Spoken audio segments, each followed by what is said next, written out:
Tony, good to have you this morning. I mean, it's funny, the story of the morning is probably in the bond market, not the stock market, with that 10-year yield backing off to below 1.5. You know, I'm curious, does that have any impact overall on sort of how you view the market from here right now, given growth versus value, and obviously where your focus is at Oakmark? It really doesn't. At Oakmark, you know, we look at investing one company at a time, bottoms up. We look for good companies with good management teams at discounts to intrinsic value, and really try to strip out the near-term macro noise, such as, you know, whether interest rates are up or down on any given day. Yeah, well, you guys have been doing a pretty good job doing that as we take a look at the Oakmark Global Fund or the Select. You've been outperforming at least this year. So what is it? You know, we've had you on a few times. The portfolio doesn't change too much, frankly, which is good. You're a long-term investor. But what is new here? Any new themes that you want to sort of stress with us, or new names? No new themes. A name that we bought a couple of quarters ago across a couple of the funds that I find really interesting today is Fiserv. Fiserv is the merger of Fiserv and First Data that happened in 2019.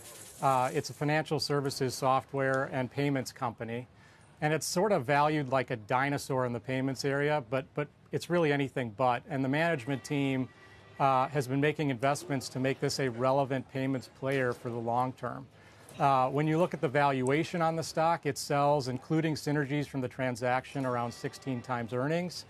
That's a 30% discount to the overall market. This is a company that deserves a premium to the overall market.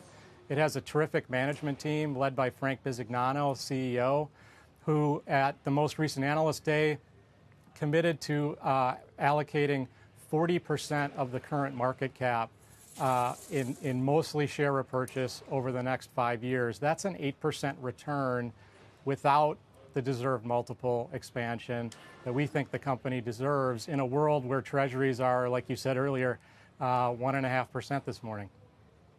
Tony, I realize that you're not necessarily paying attention to daily moves across your portfolio or when it comes to rates, but just looking out to this year and beyond, what are you anticipating in terms of a rate forecast and what that will mean for equities, especially as we talk about the Fed talking about tapering and inflation and everything else that is drawing investors' attention right now?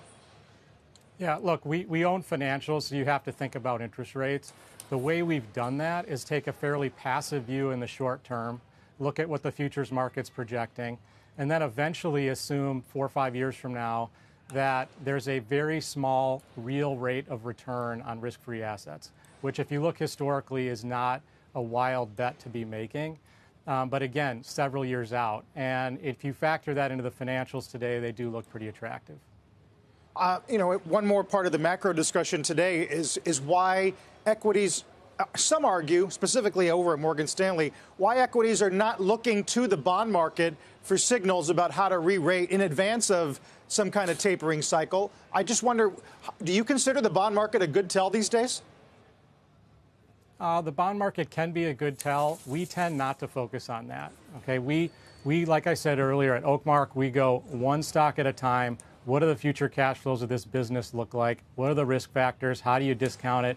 Do we like the management team? And if it's selling at a great enough discount for us and meets our quality and management criteria, we're going to buy it, irrespective of any sort of noise in the interest rate or market environment.